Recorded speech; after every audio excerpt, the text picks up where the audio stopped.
Bonjour et bienvenue dans Parler juste pour communiquer juste, le podcast qui vous aide à devenir performant dans vos prises de parole. Pour parler juste, pour communiquer juste.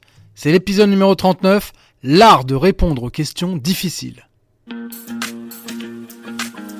Parler juste pour communiquer juste, le podcast pour vous aider à devenir performant dans vos prises de parole. Je suis Silver Durand, speaker, animateur ou maître de cérémonie et surtout coach en prise de parole. Le bonheur de pouvoir vous transmettre ma passion. Savoir prendre la parole, c'est inévitable et incontournable aujourd'hui. C'est pourquoi je vais, à travers ce podcast, vous partager mes expériences, mes outils pour maîtriser parfaitement l'art oratoire, être impactant, pour parler juste, pour communiquer juste. Aujourd'hui, on va aborder un sujet qui fait peur à beaucoup d'orateurs, les questions difficiles. L'art de répondre aux questions difficiles. Vous savez, ces moments où, après avoir livré votre discours, une main se lève. Et là, c'est la panique. La question est pointue, déstabilisante, voire même provocatrice. Et soudain, vous sentez que vous perdez vos moyens. Rassurez-vous, répondre à des questions difficiles, cela s'apprend. Et mieux encore, ça peut devenir une formidable opportunité de renforcer votre crédibilité. Les questions font peur. Pourquoi les questions font peur ? La peur des questions, c'est souvent une peur de perte de contrôle. Quand vous préparez un discours, vous maîtrisez vos mots, votre structure, votre rythme.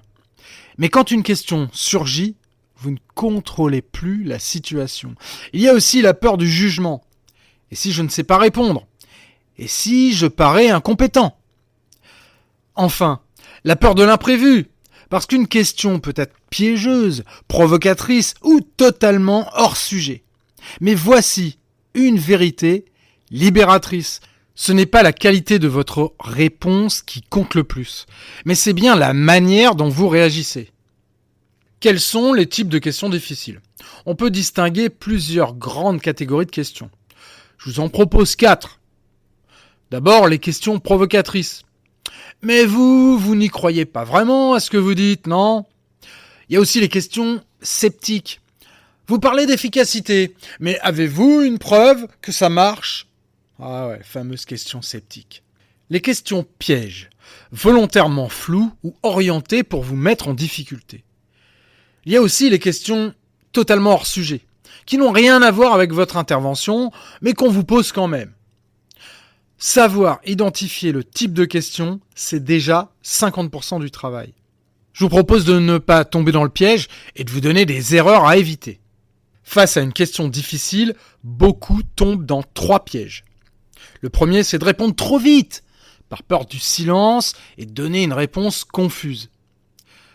Deuxième piège, c'est de se justifier excessivement comme si on devait se défendre. Et enfin, le troisième, le piège, c'est de se braquer ou éluder, ce qui donne une image fermée et peu crédible. Ces réactions sont naturelles, mais elles vous desservent. Et vous savez quoi ? Vous n'êtes pas obligé de répondre. Bon, je vais quand même vous donner les bonnes pratiques. Comment bien répondre ? Voici quelques techniques concrètes. Respirez. Prenez le temps. Un court silence montre que vous réfléchissez, pas que vous êtes déstabilisé. Reformulez la question. Oui, ça vous permet de gagner du temps, de clarifier, de montrer que vous avez bien compris, comme font d'ailleurs la plupart des hommes politiques ou des femmes.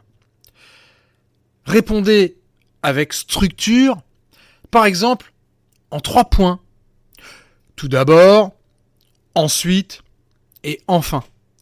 Ça donne vraiment une impression de maîtrise. Soyez honnête. Si vous ne savez pas, dites-le. Mais transformez cette honnêteté en engagement. Je n'ai pas la réponse tout de suite, mais je vais me renseigner et je vais revenir vers vous dès que possible. Ça, c'est justement la solution qui consiste à ne pas répondre. Comme je vous ai dit, vous n'êtes pas obligé de répondre. Mais dans tous les cas, restez maître de vos émotions.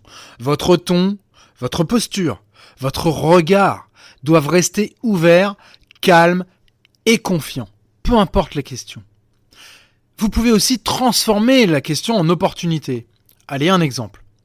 Si quelqu'un vous challenge sur un point faible, vous pouvez rebondir. C'est une excellente remarque et justement, cela me permet de préciser blablabla. Je vais revenir sur le fait que vous n'êtes pas obligé de répondre. J'ai coaché une femme politique africaine, exceptionnelle. Cette femme avait vraiment des problèmes par rapport au media training. Quand elle sortait de conseils, eh bien forcément, elle était harcelée par les journalistes. Et elle se sentait obligée de répondre. Ma réponse à moi, ça a été de lui dire « Mais madame, vous êtes exprimée lors de votre conseil. Les journalistes étaient là. Donc vous n'êtes pas obligé de répondre ensuite à des questions qui ne sont pas opportunes ou qui cherchent à vous déstabiliser. Vous pouvez tout de suite et toujours leur dire « Merci pour votre question. Je vais y réfléchir. Ce n'est pas le moment. J'ai d'ailleurs répondu sur un certain point à cette question directement lors de mes échanges pendant l'Assemblée.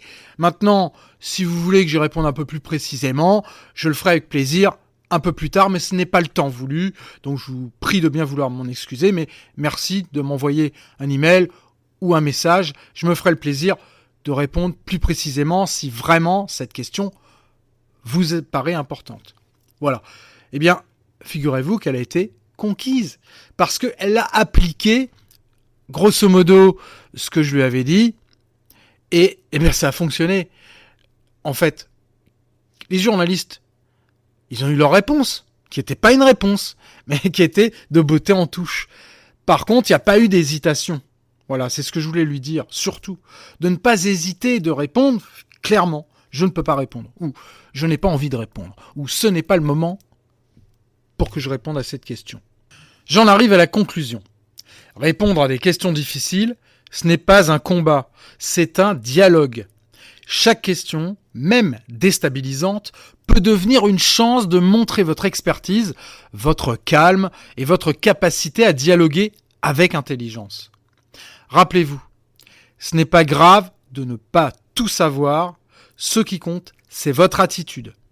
Une réponse claire, calme et structurée vaut toujours mieux qu'une improvisation précipitée. Ou encore donc, de ne pas répondre. Alors la prochaine fois qu'une main se lèvera et qu'une question viendra bousculer votre confort, ne le voyez pas comme une menace, voyez-le comme une opportunité de montrer que vous êtes un orateur ou une oratrice complète, capable de parler, mais aussi d'écouter et de répondre. Merci d'avoir écouté cet épisode de Parler juste pour communiquer juste. Si vous l'avez trouvé utile, bien partagez-le autour de vous, abonnez-vous au podcast et puis surtout, la prochaine fois que vous serez face à une question difficile, souvenez-vous, c'est là que se joue votre véritable leadership. Et si vous voulez aller plus loin, rejoignez-moi par exemple sur LinkedIn, écrivez-moi, je vous répondrai avec plaisir. Vous pouvez aussi m'envoyer un message si vous avez une idée pour mon prochain épisode ou si vous voulez que j'aborde un sujet précis ou que je réponde directement à une problématique pour parler juste, pour communiquer juste. Je vous dis à très vite.